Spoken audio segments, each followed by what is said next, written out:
এমন একটি সময় আমরা এখন এসে দাঁড় হয়েছে যে কেউ এখন আর কাউকে কিছু বলতে চায়। একটা নীরব নীরব একটা আগুন লেগেছে, নীরবে জ্বলছে, কেউ কিছু বলছে না। একটা ধরেন একটা আগুন এক জায়গায় লেগেছে, আমি আপনি জানলাম যে আগুনটা লেগেছে, আমি আপনি একটু চেষ্টা করলাম আগুনটা কি ওই জায়গায় থাকবে নাকি এটা আস্তে আস্তে প্রসার হবে। আজকে আপনি হয়তো আজকে আপনার ছেলে নাই, আমার তো ছেলে নাই, পুরা দেশ নষ্ট হয়ে যাক মাদকে আমার কি। হয়তো আপনার আজকে ছেলে নাই, কিন্তু 10 বছর 5 বছর পরে তো আপনার নাতি আসবে।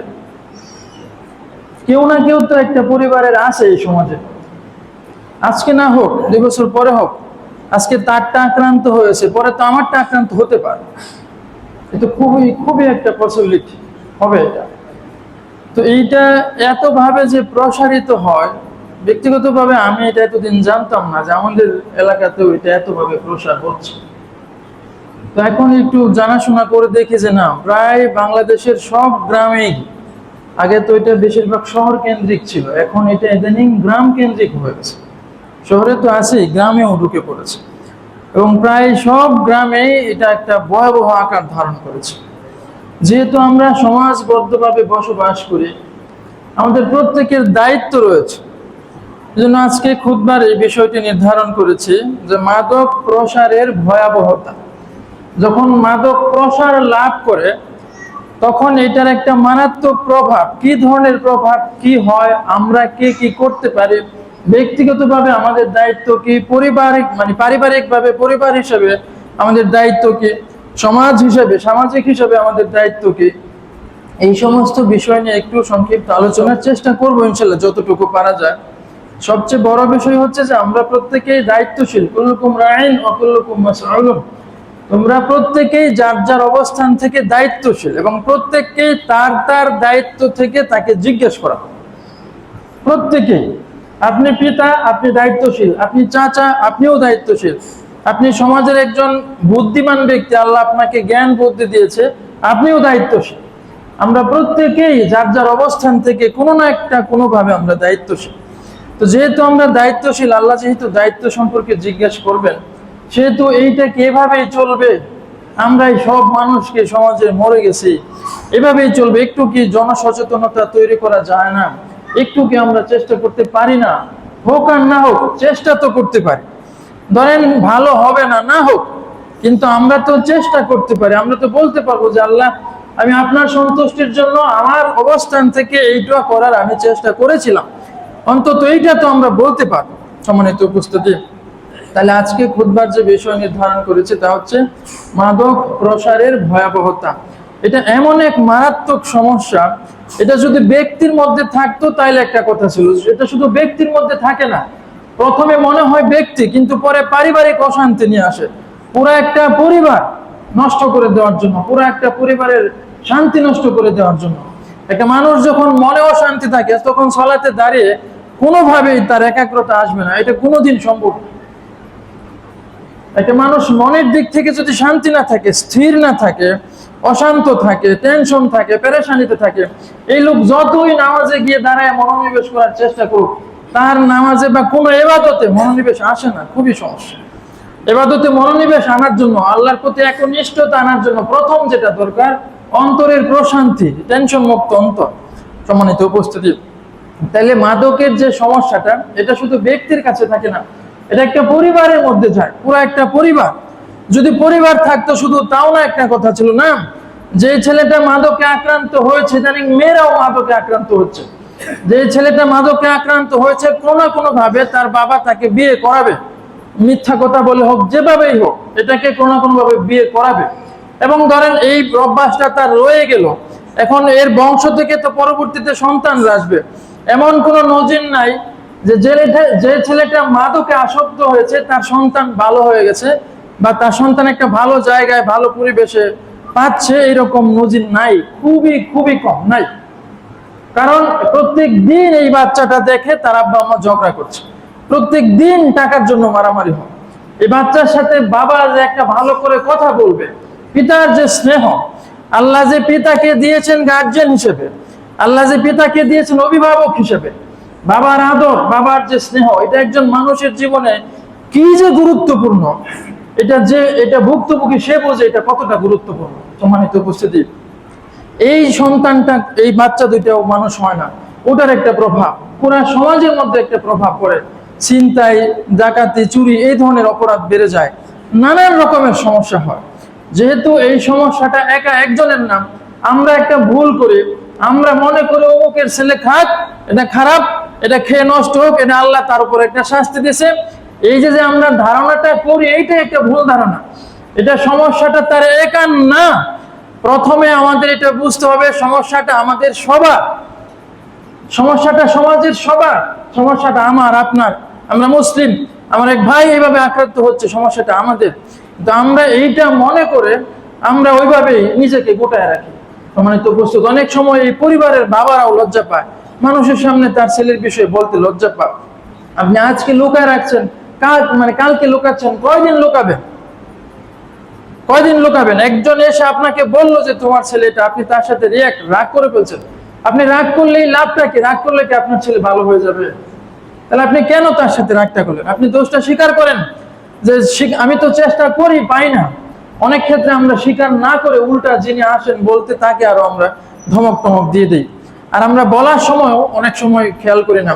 তো যাই হোক, এই সমস্ত বিষয় নিয়ে একটু কথাবার্তা বলতে চাচ্ছি। সম্মানিত উপস্থিতি, মাদক এটা এমন এক বিষয়, আল্লাহ এটাকে নাপাক বলেছেন। নাপাক, নাপাক। দেখেন, নাপাক এমন জিনিস যেটা লাগলে ধোয়ার আগ পর্যন্ত আমাদের সালাত হয় না, যেটা লাগলে মানুষ অপবিত্র হয়, যেটা ওই স্থানে থাকলে ওইখানেও আমরা সালাত করতে পারি না। মানে নাপাক, কুকুরের লালা নাপাক, শুকরের সবকিছুই নাপাক, মানে অনেক কিছুই নাপাক। আমাদের যে আমাদের শরীর থেকে অনেক কিছু বের হয়, ছোট নাপাকি বলা হয় এগুলাকে, বড় নাপাকিও আছে। যাই হোক, আমরা যেটা বলতে চাচ্ছিলাম যে আল্লাহ এই মাদকটাকে নাপাক, নাপাক বলেছেন। আল্লাহ যখন কোনো কিছু হারাম বলে দেন, কোনো কিছু না করে দেন যেটা হারাম, ওটার আমরা কারণ খুঁজতে হয় না। এটা হারাম কেন? আল্লাহ বলেছেন হারাম, এই কারণে হারাম। কোনো কিছু যখন আল্লাহ রাসূল নিষেধ করেন যেটা করবে না, এটা হারাম, তখন আমরা কোনো কারণ খুঁজি না। মুসলিমরা আমরা বলি যে আল্লাহ রাসূল বলেছেন হারাম, এটা হারাম। তারপরেও আল্লাহ রাসূল একদিন সাহাবীদেরকে বলতেছিলেন যে তোমরা বাম হাতে খেও না, বাম হাতে শয়তান খায়। সম্মানিত উপস্থিতি, আমরা যে বাম হাতে খাই না, এটা কি শয়তান খায় কারণে বাম হাতে খাই না, নাকি আল্লাহ রাসূল নিষেধ করেছেন কারণে খায় না? কোনটা? আল্লাহ রাসূল নিষেধ করেছেন কারণে খায় না, তারপরে উনি যুক্তি দিচ্ছেন যে শয়তান বাম হাতে খায়। সম্মানিত উপস্থিতি, মাদক এটা হারাম, এটা নাপাকি। আল্লাহ এমন ভাবে বলছেন, একটা বিষয়কে বলার জন্য এতগুলা বিষয় বলার প্রয়োজন পড়ে না, একটা বিষয়কে হারাম করার জন্য এতগুলা কারণ বলার প্রয়োজন পড়েন না। অথচ আপনি যদি এই আয়াতটা দেখি, সূরা মায়েদার এই আয়াতটা যদি আমরা দেখি, 90 নম্বর থেকে 91, 92, এই 3 আয়াত অন্যান্য অনেক জায়গায় বলা হয়েছে। তো এখানে আল্লাহ যেভাবে বলছেন, মানে কতগুলো কারণ বলে বলছেন যেটা কেন মানুষের জন্য ক্ষতিকর। সম্মানিত উপস্থিতি, আল্লাহ এই জিনিসটাকে নাপাক বলেছেন, যে এটা হচ্ছে অপবিত্র, নাপাক। আল্লাহ আমাদেরকে জানাচ্ছেন সূরা মায়েদার 90 নম্বর আয়াত, আল্লাহ বলছেন ইয়া আইয়ুহাল্লাযিনা আমানু, হে ঈমানদার মানুষেরা শোনো, হে ঈমানদার যারা একটু ঈমান এনেছ, তোমরা একটু শোনো। ইন্নামাল খামরু ওয়াল মাইসিরু, নিশ্চয়ই মদ এবং জুয়া, ওয়াল আনসাব এবং পূজার দেবী, যেখানে পূজার জন্য মূর্তিকে রাখা হয় ওই অংশটা, ওই স্থানটা, ওয়াল আজলাম এবং ভাগ্য গণনার যে তীর, পাশার যে দানা, ভাগ্য গণনা করার জন্য যে বিষয়টা বলা হয়, যেইগুলা ধরা হয়, এই সবগুলা বিষয় আল্লাহ বলছেন রিজসুম। রিজসুম, রিজসুম মানে হচ্ছে নাপাক, এটা অপবিত্র। সম্মানিত উপস্থিতি, এইখানে সরাসরি আল্লাহ বলছেন রিজসুম, এইটা হচ্ছে, এইগুলো হচ্ছে নাপাক মিন আমালি শয়তান। আল্লাহ বলছেন, এরপর আরেকটা কারণ বলছেন, যেটা হচ্ছে শয়তানের কাজ। প্রথমত কোনো কারণ ছাড়াই আল্লাহ বলে দিতে পারতেন যে তোমরা এই মাদকের ধূমপান, মাদকের কাছে যাবে না, এগুলো হারাম, এটুকুই শুধু যথেষ্ট ছিল। কিন্তু আল্লাহ হয়তো অনেকগুলা কারণ বলবেন, অনেকগুলা কারণ বলবেন, কারণগুলা বলবেন যে এইটার জন্য এই সমস্যা। 1 নম্বর বলতেছেন আল্লাহ যে এই মাদক, এইটা হচ্ছে নাপাক, আমরা নাপাকের কাছে তো যাই না। নরমালি কোনো মুসলিম বাদ দেন, সাধারণত কোনো মানুষ কি নাপাকের কাছে যায়? আমরা কি নর্মালি নাপাকের কাছে যাই? যে জিনিসটা নাপাক আমরা ওইটার থেকে অনেক দূরে থাকি। সম্মানিত উপস্থিতি, এটা এমন এক গর্হিত বিষয়, বলা হচ্ছে এটা হচ্ছে রিজিসুম, এটা নাপাক মিন আমালি শাইতান, এটা হচ্ছে শয়তানের কাজ, মারাত্মক রকমের কাজ। ফাজতানিবু, তোমরা এটার থেকে দূরে থাকো, লাআল্লাকুম তুফলিহুন, এই জন্য দূরে থাকবা। এইটা থেকে দূরে থাকলে, এইগুলার থেকে দূরে থাকলে তোমরা যাতে সফল কাম হতে পারো। আর যেটা ছিল আমাদের একমাত্র টার্গেট, আমরা দুনিয়াতেও সফল কাম হব, পরকালেও সফল কাম হব, আল্লাহর সন্তুষ্টি নিয়ে আমরা জান্নাতে প্রবেশ করব। সম্মানিত উপস্থিতি, ওইটা ছিল চূড়ান্ত সফলতা। আমি কিভাবে মনে করে নিলাম যে একটা বড়ি যদি আমি বেশি 300 টাকা, আমার কোনো পরিশ্রম নাই, শুধু রাত্রে গিয়ে এক জায়গা থেকে আরেক জায়গায় দিয়ে আসবো, বাস একটা চালান যদি আনতে পারি আমার 2 লাখ টাকা 3 লাখ টাকা ইনকাম। কেন আপনি শুধু এই কাজটার মধ্যে গেলেন? সম্মানিত উপস্থিতি, যেই কাজের মধ্যে বরকত নাই, যেই কাজের মধ্যে বরকত নাই, যেই কাজে আল্লাহ বরকত রাখেন নাই, আমরা কেন সেই ইনকামটাকে ধরে নিলাম যে এই 2 লাখ টাকা পেলে হয়তো আমার এই হবে। আপনি নগদ হয়তো 2 লাখ টাকা পেয়ে গেছেন, কিন্তু 6 মাস পরেই দেখবেন এই 2 দুগুণে 4 লাখ টাকা আপনার কাছ থেকে চলে গেছেন, কোনো না কোনো ভাবে চলে যাবে। এটা একটা মারাত্মক সমস্যা। সম্মানিত উপস্থিতি, কার কাছে বলবো? মানে নেতৃস্থানীয় লোক, পরিস্থিতি এমন যে কিছু বলা যায় না, মানে কিছু বললেও সমস্যা। যারা এটাকে ফিরাবে তারাই এটার মেনটেন করে, যারা এটাকে ফিরাবে তারা এটাকে মেনটেন করে। মানে অবাক, আমি গত 1 সপ্তাহ ধরে, প্রায় 1 মাস ধরে এই বিষয়টা নিয়ে ভাবতেছি, চিন্তা করছি, অনেকের সাথে কথা বলেছি, বলেন যে শেষ পর্যন্ত এগুলো এমন হবে যে মার্ডারের পর্যায়ে পর্যন্ত চলে যেতে পারে। যখন দেখে মানুষ যে না এটা তো তার জন্য বাধা, তখন একে রাস্তা থেকে সরাই দিবে। মানে এমন এক অবস্থা, যিনি আসক্ত হয়ে গেছেন তাকে ফেরানো খুব কঠিন, যিনি আসক্ত হয়ে গেছেন তাকে ফেরানো খুব কঠিন। কিন্তু যে বাচ্চাটা এখন আসক্ত হয় নাই, যে বাচ্চাটা 9 10-এ পড়ে, যে বাচ্চাটা 13-14 বছর বয়স, আমরা সমাজের মানুষ হিসেবে, আমরা তার পিতা হিসেবে, আমরা তার চাচা হিসেবে, আমরা তার মুসলিম ভাই হিসেবে আমাদেরকে একটু দায়িত্ব নাই? আমরা কি তার জন্য একটু নিরাপদ পরিবেশ দেওয়ার চেষ্টা করতে পারি না? যে ছেলেটা আসক্ত হয় না সে যাতে অন্তত এটার থেকে বিরত থাকে, সে যাতে অন্তত এটার থেকে ফিরে আসে, এরকম একটা পরিবেশ তাকে দেওয়া, এরকম একটা কাজ করার জন্য একটু চেষ্টা করা, এইটুকু কি আমরা করতে পারি না? আমরা কি এই সমাজের মানুষ এই কাজটুকু আমরা করতে পারি না? একটু তো আমরা চেষ্টা করতে পারি। সম্মানিত উপস্থিতি, এরপর দেখেন আল্লাহ এই আয়াতে প্রথমে নাপাক বলার পরে আরো সতর্ক করতেছেন আমাদের। 90-91 নম্বর আয়াত আল্লাহ আমাদেরকে জানাচ্ছেন, দেখেন ইন্নামা ইউরিদু শাইতান, আল্লাহ সতর্ক করে দিচ্ছেন। আল্লাহ এইটুকুই করেন নবী রাসূলদেরকে দিয়ে মানুষকে সতর্ক করে দেন। মানুষ এই সতর্ক বাণী শোনার পরেও যদি সে তার ইচ্ছা মতো কাজ করে, এটার জন্য সে শাস্তি পাবে, তার পরকাল হারিয়ে যাবে, অনন্তকাল তাকে জাহান্নামের আগুনে জ্বলতে হবে। সম্মানিত উপস্থিতি, দুনিয়াতেও শাস্তি ভোগ করতে হয়। পাপ এমন জিনিস, পাপের শাস্তি দুনিয়াতেও ভোগ করতে হবে, পাপের শাস্তি আখিরাতে তো ভোগ করতেই হবে, কিন্তু পাপের শাস্তি দুনিয়াতেও ভোগ করতে হয়, কোনো না কোনো ভাবে এই শাস্তিটা ভোগ করতেই হবে। সম্মানিত উপস্থিতি, দেখেন আল্লাহ আমাদেরকে জানাচ্ছেন সতর্ক করে, আল্লাহ বলছেন ইন্নামা ইউরিদু শাইতানু, নিশ্চয়ই শয়তান চায়, হে মানুষ তোমরা শোনো, শয়তান চায় আইয়ুকিয়া বাইনাকুম, তোমাদের মধ্যে তৈরি করবে, শয়তান তোমাদের মধ্যে ঘটাবে, কি ঘটাবে? আদাওয়াতে, শত্রুতা ঘটাবে, শয়তান তোমাদের মধ্যে ওয়ালবাগযায়ে, বিদ্বেষ ঘটাবে। একটি পরিবারের ছেলেটা যখন আসক্ত হয়ে যায়, এই ছেলেটা তার বাবাকে মারতে যাবে, এই ছেলেটা তার মাকে মারতে যায়, এই ছেলেটা তার সন্তানকে মেরে ফেলতে পারে, এমন এক পরিস্থিতি তৈরি হতে পারে। আল্লাহ বলতেছেন এই মাদক এমন জিনিস, এই বিষয়টা এমন জিনিস, এইটা তোমাদের মধ্যে শত্রুতা তৈরি করবে, তোমাদের মধ্যে বিদ্বেষ তৈরি করে। শয়তান চায় যে তোমাদের মধ্যে সে শত্রুতা তৈরি করুক একজনের সাথে আরেকজনের।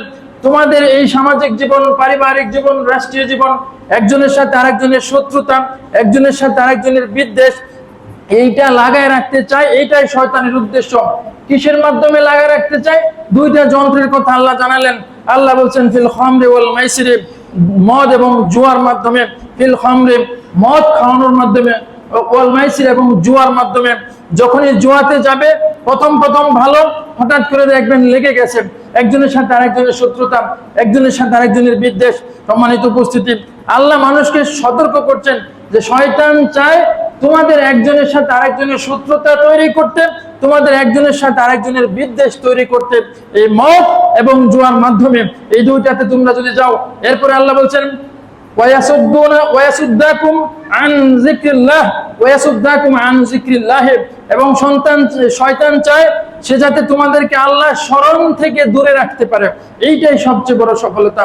সম্মানিত উপস্থিতি, মানুষ যখন আল্লাহর স্মরণ থেকে, মানুষ যখন আল্লাহর জিকির থেকে দূরে সরে যায়, তখন এই মানুষ আল্লাহর সাথে সম্পর্ক ছিন্ন করে দেয়। আল্লাহর সাথে সম্পর্ক ছিন্ন করে দেওয়ার সাথে সাথেই তাগুতের সাথে, শয়তানের সাথে তার একটা সম্পর্ক তৈরি হয়। তখন আর ভালো কাজ ভালো লাগে না, ভালো জিনিস দেখতেও ভালো লাগে না, কোনো ভালো জিনিস ভালো লাগে না। এটা একটা মারাত্মক বিষয়। এজন্য প্রত্যেকটা মুহূর্তে আল্লাহর সাথে সম্পর্কটা শক্ত করে রাখতে হয়, আল্লাহর সাথে সম্পর্কটা গভীর করে রাখতে হয়। সম্মানিত উপস্থিতি, এই জন্য আল্লাহ আমাদেরকে জানাচ্ছেন যে শয়তান এই কাজগুলোর মাধ্যমে আন যিকরিল্লাহ ওয়া আনিস সালাওয়াত, তোমাদের সালাত থেকে, আল্লাহর স্মরণ থেকে শয়তান তোমাদেরকে এই মদ এবং জুয়ার মাধ্যমে দূরে রাখতে চায়। এরপরে আল্লাহ বলছেন ফাল আনতুম মুনতাহুন, এগুলা জানার পরেও তোমরা কি এর থেকে বিরত থাকবে না? তোমরা কি এর থেকে ফিরে আসবে না? সম্মানিত উপস্থিতি, যে কথা বলতেছিলাম, আল্লাহ আমাদেরকে সতর্ক করাচ্ছেন। প্রথমে আল্লাহ বলতেছেন যে নিশ্চয় এই মদ, এটা হচ্ছে নাপাক, এটা হচ্ছে নাপাক। এর মাধ্যমে শয়তান তোমাদের মাধ্যমে একজন আরেকজনের সাথে বিরোধ, একজন আরেকজনের সাথে শত্রুতা তৈরি করতে চায়। এর মাধ্যমে শয়তান আল্লাহর জিকির থেকে তোমাদেরকে দূরে রাখতে চায়। এর মাধ্যমে শয়তান সালাত থেকে তোমাদেরকে দূরে রাখতে চায়। সম্মানিত উপস্থিতি, এখন এই যে পরিস্থিতি শুরু হচ্ছে, এই যে ভয়াবহ অবস্থা, প্রায় প্রত্যেকটা পরিবারে কোনো না কোনো ভাবে দেখবেন, যদি ছেলে মেয়ে থাকে, কোনো না কোনো ভাবে একটু একটু হয়ে যাচ্ছে। একটু যদি আমরা সতর্ক না হই, তাহলে একটা মারাত্মক সমস্যা হয়ে যাবে, একটা বিস্ফোরণ আকার ধারণ করবে। যখন এটা আসক্ত হয়ে যাবে, তখন এর শাস্তি নিজেকেও বয়ে বেড়াতে হবে। সমাজের মধ্যেও মানুষ এটা থেকে মুক্তি পায় না। যেহেতু আমরা একজন আরেকজনের দিনী ভাই, যেহেতু আমরা সমাজবদ্ধ হয়ে বসবাস করি, আমাদের প্রত্যেকেরই দায়িত্ব রয়েছে। সম্মানিত উপস্থিতি, অন্তত পক্ষে একটা জাগরণ, একটা গণজোয়ার, মানুষের মধ্যে একটা সচেতনতা, অন্তত পক্ষে সবার মধ্যে একটা সচেতনতা তো তৈরি করা যায় যে না, এই বিষয় হয়, এটা যদি হয় তাহলে আমরা তাকে এইভাবে বলবো। একটু কাজ তো অন্তত করা যায়। পরিবার হিসেবে আমাদের দায়িত্বটা কি? একটা পরিবারের দায়িত্ব কি? পরিবারের প্রধান হিসেবে, একজন পিতা হিসেবে আমার দায়িত্বটা কি? আজকে এই বিষয়ে কথা বলবো। ভবিষ্যতে ইনশাল্লাহ সুযোগ পেলে সামাজিক দায়িত্ব হিসাবে আমাদের কি কর্তব্য, এটা আমরা বলবো। ব্যক্তিগতভাবে আমরা কি করতে পারি, এগুলো নিয়ে আমরা কথা বলবো। আজকে আমরা যে কথা বলতে চাচ্ছি, যে মাদক প্রসারের ক্ষেত্রে, যে ছেলেটা মাদকে আসক্ত হয়ে গেছে তার ক্ষেত্রে, অথবা যে ছেলেটা আসক্ত হওয়ার সম্ভাবনা রয়েছে ভবিষ্যতে, তার ক্ষেত্রে একটা পরিবারের দায়িত্ব কি? সম্মানিত উপস্থিতি, একটা পরিবার পারে তার সন্তানকে যেভাবেই হোক একটু ভালোর দিকে নিয়ে আসতে। যদি কেউ পারে, সেটা তার পরিবার। আমি কয়েকটা ছেলের সাথে কথা বলেছি, যারা আগে মাদক আসক্ত ছিল, এখন ভালো হয়েছে, এখন ইদানিং ভালো, মোটামুটি ভালো। তারা বলল যে সবচেয়ে বড় যে ভূমিকাটা রাখতে পারে সেটা হচ্ছে পরিবার, সেটা হচ্ছে তার পরিবার। সম্মানিত উপস্থিতি, আমরা অনেকেই খেয়াল করি না। আজকে এইখানে একটু কথা বলবো আপনাদের সাথে। তাহলে আমরা বলতেছিলাম যে পারিবারিক পর্যায়ে, পরিবার পর্যায়ে আমাদের দায়িত্ব কি আমাদের এই সন্তানদের উপর, এই বিষয়ে আমরা একটু কথা বলবো। তাহলে প্রথম যে কথা বলতে চাচ্ছি, একজন পরিবারের প্রধান, মুসলিম সমাজের ইসলামিক দৃষ্টিকোণ থেকে পরিবার হচ্ছে পিতৃতান্ত্রিক পরিবার। পরিবারের প্রধান করা হয়েছে তার বাবাকে। একটা পরিবারের প্রধান তার বাবা। আল্লাহ পবিত্র কোরআনের আয়াতে জানিয়ে দিয়েছেন, আমি নিশ্চয়ই নারীদেরকে পুরুষদের অনুগামী করেছি। মানে পুরুষ হবে পরিবারের প্রধান, পুরুষ হবে পরিবারের কর্তা। যেহেতু আমরা যারা পিতা রয়েছি, আমরা যারা ভাই রয়েছি, বড় ভাই, আমরা যারা চাচা রয়েছি, আমরা একটা পরিবারের প্রধান হিসেবে অনেক সময় দায়িত্ব পালন করি। তো পরিবারের প্রধান হিসেবে পিতার যে দায়িত্ব, একজন পিতা কি ভূমিকা পালন করতে পারেন, একজন পিতা কি কাজ করবেন, এই বিষয়ে নিয়ে আমরা একটু কথা বলবো। একটু মনোযোগের সাথে শোনার জন্য অনুরোধ করছি। সম্মানিত উপস্থিতি, একজন পিতার প্রথম যে কাজ, একজন পিতাকে তার সন্তানের বন্ধু হতে হবে। একজন পিতাকে তার সন্তানের বন্ধু হতে হবে। একজন বাবা কিভাবে তার সন্তানের বন্ধু হতে পারে, এটা হচ্ছে এখনকার আলোচনা বিষয়। সম্মানিত উপস্থিতি, সময় পাল্টে গেছে, এখন আর আগের মতো সময় নেই।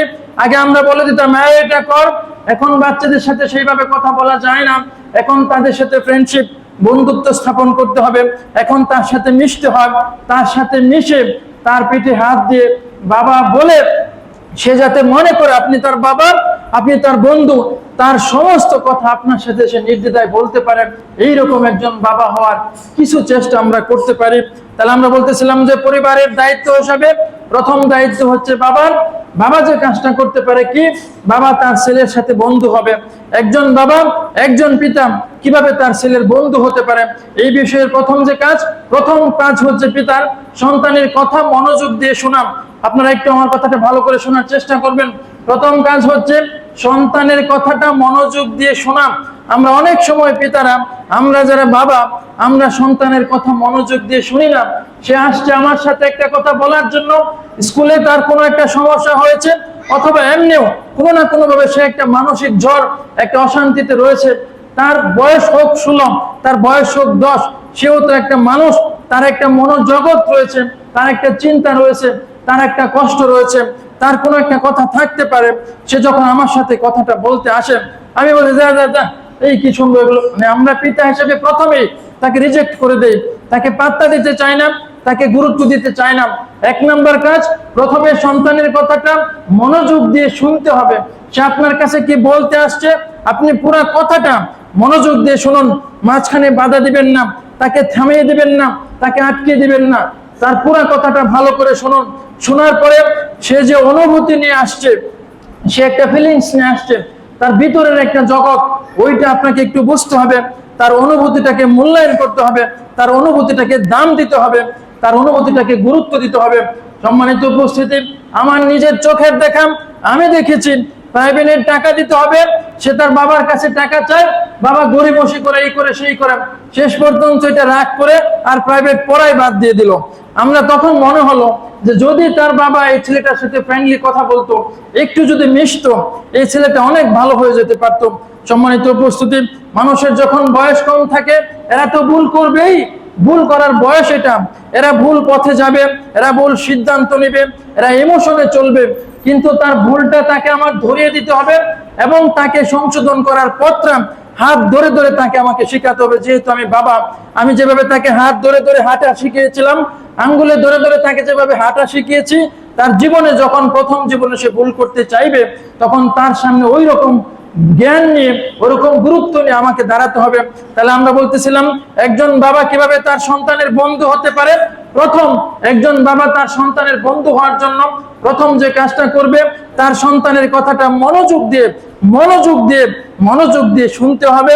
এবং সে যে অনুভূতি নিয়ে আসছিল, সে যে ফিলিংস নিয়ে আসছে, সে যে আবেগ নিয়ে তার বাবার সাথে কথাটা বলছে, ওইটাকে উপলব্ধি করে ওই অনুযায়ী তাৎক্ষণিক সলিউশন দিতে হবে। যদি আপনি তখন না পারেন, একজন জ্ঞানী মানুষের কাছে যাবেন, একজন বুদ্ধিমান মানুষের কাছে গিয়ে পরামর্শ করবেন, আমার ছেলে আমার সাথে এই বিষয়টা বলে, আমি এখন আমার জন্য, আমার ছেলের জন্য কি করতে পারি, আপনি একটা ভালো পরামর্শ দিন। সম্মানিত উপস্থিতি, কিন্তু সে কথা বললো, সে এসে বলতেই পারে অমুক মেয়েকে আমার ভালো লেগেছে, আমি ওকে বিয়ে করব, এটা খুবই কমন, সে বলতে পারে। আপনি তাৎক্ষণিক দাও নিয়ে তাকে দৌড়ানো শুরু করবেন, অসম্ভব, এই ভুল করা যাবে না। আপনি একটু সময় নেন, একটু থামেন, একটু সময় নেন, দুইজন লোকের সাথে পরামর্শ করেন, কয়েকজনের সাথে পরামর্শ করেন, ঠান্ডা মাথায় বিষয়টাকে অন্যভাবে ডিল করেন।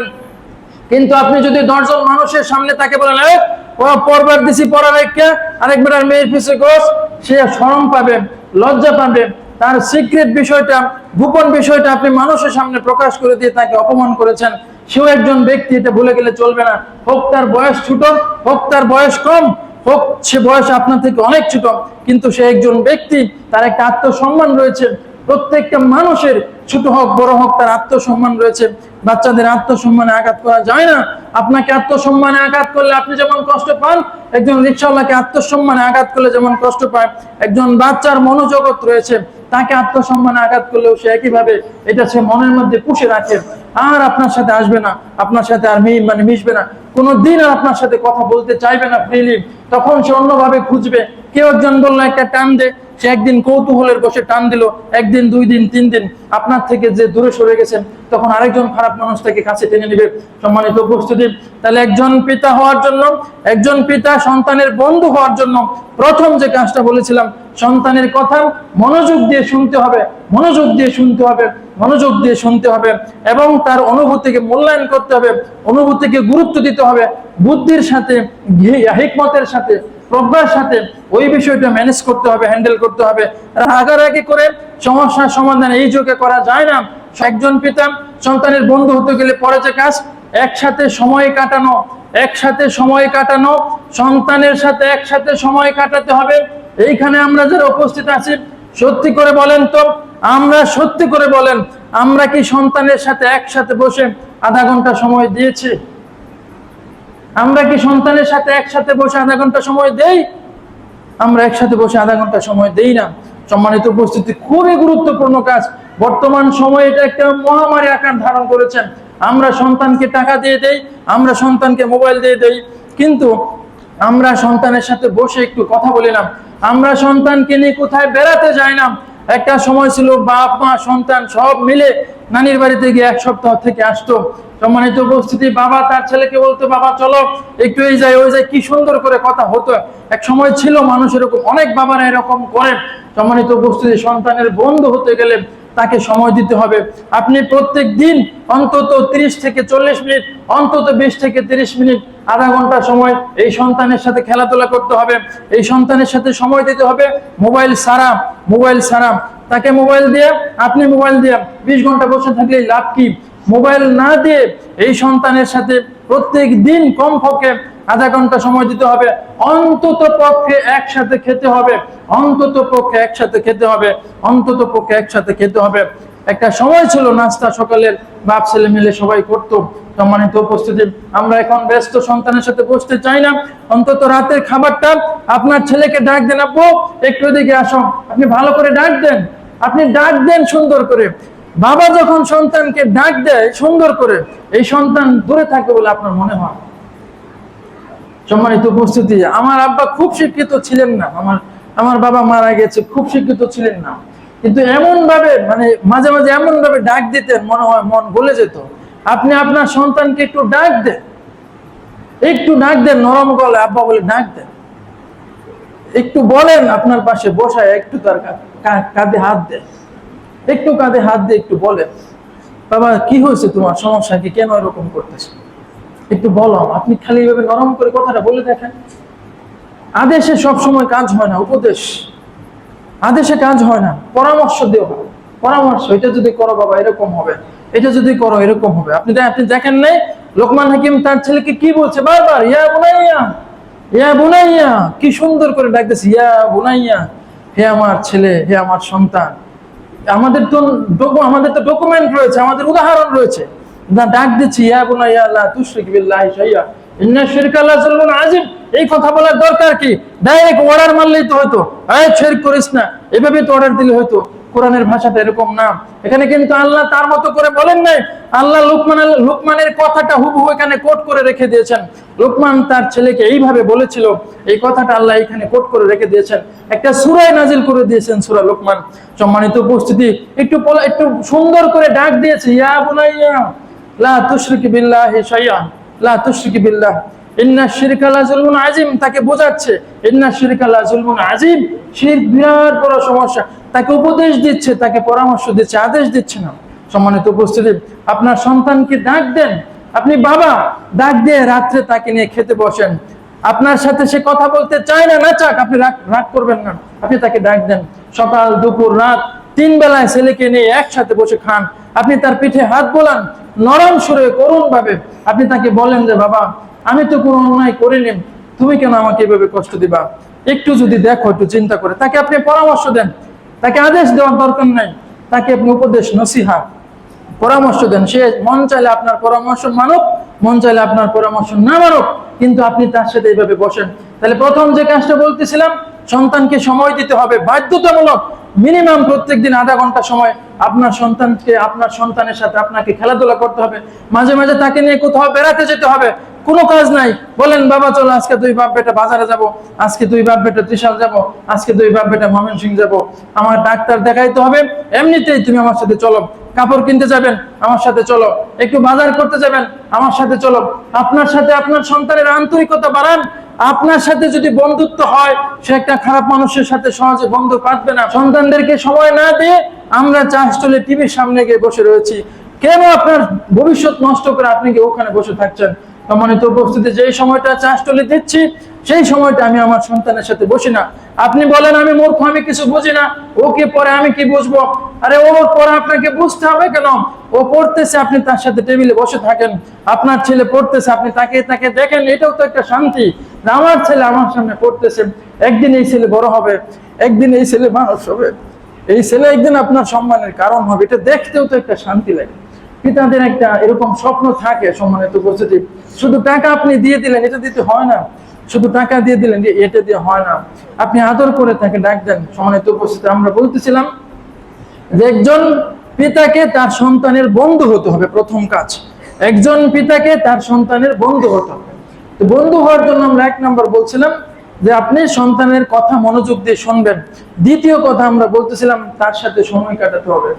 আমরা সেই সমস্ত মানুষ এখন যাদের পিতা নাই, তারা হয়তো চিন্তা করে বাবার সাথে বসে একসাথে কথা বলতাম, আজকে তো আমার পিতা নাই। সম্মানিত উপস্থিতি, সন্তানদেরকে বলি আজকে আপনি সৌভাগ্যবান, আপনার বাবা আছে, আপনার মা আছে, আপনি তার সাথে বসে কথা বলতে পারছেন, তার দিকে তাকিয়ে থাকতে পারছেন। এর থেকে বড় শান্তি আর কি থাকতে পারে? সম্মানিত উপস্থিতি, একটু কম্প্রোমাইজ করলে সুন্দর হয়। তাহলে আমরা চাইবো আমাদের সন্তানদেরকে সময় দেব। মিনিমাম কমপক্ষে আধা ঘন্টা 1 ঘন্টা সময় আপনার সন্তানের সাথে দেন। 2 বাপ ছেলে একসাথে বসে থাকেন, কোনো কথা নাই, না হোক আপনি বসে থাকেন, অন্তত পক্ষে তাকে নিয়ে একটু যান, আধা ঘন্টা হাঁটেন, এক জায়গায় যান। কোথাও টাকা কিছু খরচ করতে হয়, টাকা শুধু জমে রাখার জন্য না। সন্তানকে মোবাইল কিনে দিয়ে টাকা দেওয়ার থেকে আপনি সন্তানকে নিয়ে কক্সবাজার ঘুরে আসেন। 15,000 টাকা খরচ হবে, হোক। এই 15,000 টাকা খরচ হলো না, এই 15,000 টাকার বিনিময়ে আপনি যে জিনিস পেলেন, পিতা সন্তানের ভালোবাসার এই যে অমূল্য সম্পর্কের একটা বন্ধন যে শক্ত হলো, এই বন্ধন কি দিয়ে শক্ত হবে? এই বন্ধনে আদর, ভালোবাসা, স্নেহ, মায়া, মমতা, এটা এমনি এমনি আসে না। শুধু মুখে বলে দিয়ে হয় না, কাজ করতে হয়। আপনি যত তার সাথে সময় দিবেন, তত সে আপনার সাথে মিশবে, আপনার সাথে থেকে দূরে যাবে না। আপনার সন্তান আপনার সাথে থেকে দূরে চলে যাবে কেন? সম্মানিত উপস্থিতি, আমরা অনেক কিছুই বুঝতে চাই না, বুঝলেও আমরা অনেক সময় অনেক ঠিক কাজ সঠিকভাবে করতে চাই না। অনেক লম্বা কথা সামনের দিন বলবো ইনশাল্লাহ। এরপরে আরো যে কথা বলবো সেটা হচ্ছে ভয় না, তার প্রতি আস্থা তৈরি করতে হবে। সন্তান আমাকে দেখে ভয় পাবে কেন? সন্তান মনে করবে আমার একটা বট বৃক্ষ রয়েছে, আমার একটি আস্থা, আমার সমস্ত অপরাধ যেখানে গেলে সমাধান হবে, আমার সমস্ত সমস্যা যেখানে গেলে সমাধান হবে। তার নাম হচ্ছে বাবা, তার নাম হচ্ছে গাছ, তার নাম গার্জিয়ান। আল্লাহ তো আপনাকে বাবা পরিচয় দিয়েছেন। আল্লাহ বলেছেন পিতা হচ্ছে জান্নাতের দরজা। হাদিসে বলা হচ্ছে, আল্লাহ রাসূল বলছেন যে পিতা হচ্ছে জান্নাতের দরজা, পিতা হচ্ছে জান্নাতের দরজা। আপনি আপনার সন্তানের জন্য জান্নাতের দরজা। এই কথাটা কেন আমরা ভুলে যাই? সম্মানিত উপস্থিতি, আমি তার বট গাছ, আমি তার ছায়া, তার সমস্ত কিছুর সমাধান সে আমার সাথে বলবে। সে যখন আপনার সাথে না বলে আরেকজনের সাথে বলে, তখনই বলবেন না, পিতা হিসাবে আমি ঠিক দায়িত্বটি পালন করতে পারিনি, পিতা হিসাবে আমি তার বন্ধু হতে পারিনি। আমি তার বাবা, তার সমস্ত সমস্যা আমার সাথে শেয়ার করার কথা ছিল। আমি সবকিছু আমার আব্বার সাথে বলতাম, আব্বাও সবকিছু আমার সাথে বলতো। আব্বা যখন অসুস্থ ছিল, একদিন আব্বা বলল যে আমার খুরপুশটা একটু করে দাও, আমার খুরপুশের একটু সমস্যা, এটা একটু করে দাও। এতটাই ফ্রি ছিলাম আমি আমার আব্বার সাথে। সম্মানিত উপস্থিতি, আমি বললাম, আব্বা হেসে হেসে কথাটা বলেছিল, আমার এই একটু সমস্যা হচ্ছে, খুব গরম লাগে, আমার এই খুরপুশের কাজটা একটু করে দাও। সম্মানিত উপস্থিতি, আপনার সন্তান কেন আপনার থেকে দূরে থাকে? যা কিছু তাই হোক, সে অন্যের সাথে কেন গিয়ে শেয়ার করবে? সে সবকিছু আপনার সাথে শেয়ার করবে। আপনি হবেন তার আস্থার জায়গা, আপনি হবেন তার ভরসার জায়গা, আপনি তার বিশ্বাসের জায়গা হবেন। সে আপনাকে কেন ভয় পাবে? সে আপনার আস্থা হবে। সম্মানিত উপস্থিতি, তাহলে আমরা বলতেছিলাম একজন বাবা কিভাবে তার সন্তানের বন্ধু হতে পারে। একজন বাবার প্রথম কাজ তার সন্তানের বন্ধু হতেই হবে। যে সময় যে পরিস্থিতি এখন মুখে বলে অনেক সময় হয় না, অনেক সম্মানিত উপস্থিতি, জোর করে কাজে করে মারামারি করে অনেক সময় হয় না। আপনার সন্তানকে যদি আপনি বাঁচাতে চান, আপনি যদি আপনার সন্তানের ভবিষ্যৎ ভালো চান, আপনার সন্তানের সাথে আপনাকে মিশতে হবে, নিজেকে প্রত্যেকদিন আপডেট করতে হয়। আপনি কেন সেই আগের জায়গায় পড়ে থাকবেন? আপনি নিজেকে আপডেট করেন। যারা জানে তাদের সাথে বসুন, ভালো মানুষের সাথে আড্ডা দিন, একটু পড়াশোনা করুন, নানান কিছু দেখে, নানান কিছু শুনে কিভাবে আপনার সন্তানের সাথে আপনি মানিয়ে নিতে পারেন, তার মতো করে কিভাবে আপনি আপডেট হতে পারেন, সেইভাবে আপনি একটু চিন্তা করুন, দেখেন কি সুন্দর হয়। এই শান্তি পৃথিবীতে আর কোথাও নেই। যখন দেখবেন আপনি আপনার সন্তানের বন্ধু, এই যে হৃদয়ের প্রশান্তি, এই যে শান্তি, এটা পৃথিবীর কোনো কিছু দিলে হয় না, পৃথিবীর কিচ্ছু দিলে হবে না। আপনার সন্তান যখন হৃদয় থেকে আপনাকে আব্বা বলে একটা ডাক দেয়, যখন সবকিছু, এই যে সুখ, এই যে শান্তি, এটা কোত্থেকে পাওয়া যায়? এটা তো আল্লাহর দেওয়া একটা বন্ধন। আল্লাহ মানুষকে এই স্নেহ, মমতা, ভালোবাসার বন্ধন দিয়ে পৃথিবীতে আটকিয়ে দিয়েছে। সম্মানিত উপস্থিতি, সেই সুখ থেকে কেন আমরা বঞ্চিত হবো? সম্মানিত উপস্থিতি, আপনি আপনার সন্তানের আস্থার জায়গা হবেন, বিশ্বাসের জায়গা হবেন, ভয় না, ভয় না। সম্মানিত উপস্থিতি, এরপর আমরা যে কথা বলতেছিলাম, তার জগৎকে জানার চেষ্টা করতে হবে। আপনার সন্তানের একটা জগৎ রয়েছে, সে কি ধরনের বই পড়তে পছন্দ করে, সে কি ধরনের বই পড়ছে, সে কি ধরনের ভিডিও দেখছে, সে মোবাইলে কি ধরনের কন্টেন্ট দেখে, এইটা আপনাকে জানতে হবে। আপনি তার শিক্ষক, মনে রাখবে, আপনি শুধু তার বাবা না, আপনি তার গাইড, আপনি তার গাইড। আমাকে আপনাকে আল্লাহ তার অভিভাবক বানিয়ে পাঠিয়ে দিয়েছেন। সম্মানিত উপস্থিতি, আপনি তার রক্ষক। সে কি করতেছে সেটা আমার জানা উচিত। সম্মানিত উপস্থিতি, সে কাদের সাথে চলে এটা আপনাকে খোঁজ রাখতে হবে। হুটহাট করে ধুমধাম করে কিছু বলে দিতে হবে না। বিকল্প রাস্তা তাকে দেখাতে হবে, সে যাতে না বোঝে সেইভাবে। ওদের সাথে না চলে সে এদের সাথে চলুক। ডাইরেক্ট যদি বলেন ওর সাথে চলুন, ওর সাথে চলো, কোনোদিন কাজ হবে না, কোনোদিন কাজ হবে না। একটু অন্যভাবে, একটু বুঝে কিভাবে সরানো যায়, ওটা আপনাকে আস্তে আস্তে কাজটা করতে হবে। সম্মানিত উপস্থিতি, তাহলে আমরা যে কথা বলতেছিলাম, আমাদের সন্তানের মনের জগৎ, তার মনোজগৎ আমাদেরকে একটু বুঝতে হবে। সে কার সাথে চলে, কি ধরনের কন্টেন্ট দেখে, এটা সে দেখবেই। এখন যেহেতু মোবাইলের যুগ, এটা সে দেখবেই। সুতরাং সে কিসের মধ্যে রয়েছে ওইটা আমাদেরকে একটু দেখতে হবে। সম্মানিত উপস্থিতি, তার স্বপ্ন কি, সে কি চায়, আমার এই সন্তানের স্বপ্ন কি, সে কি চায়, ভবিষ্যতে সে কি হবে, তার সাথে একটা স্বপ্ন বড় করে তুলে ধরতে হবে। একটা স্বপ্ন তার জীবনের সামনে দিয়ে দিতে হবে। মানুষের সামনে একটা গোল, একটা লক্ষ্য না থাকলে এই মানুষের মধ্যে গতি আসে না। মানুষের মধ্যে একটা লক্ষ্য থাকতে হয়, একটা গোল থাকতে হয়। মানুষ যখন মনে করে আমি আল্লাহর সন্তুষ্টি চাই, মানুষ যখন মনে করে আমি জান্নাত চাই, তখন মানুষটা সহজে পাপ করে না। এই সন্তানের সামনে যখন একটা গোল থাকবে, তার সামনে যখন একটা বড় স্বপ্ন থাকবে, এবং সে যখন বুঝবে তার স্বপ্ন বাস্তবায়নে আপনি হচ্ছেন তার প্রকৃত বন্ধু, তার পরম বন্ধু, তখন আপনাদের সন্তানের সাথে যে সম্পর্ক ওইটা মারাত্মক। তখন কিচ্ছু লাগবে না, এমনি এমনি সন্তান ভালো হয়ে যাবে, এমনি এমনি সন্তান ভালো হয়ে যাবে।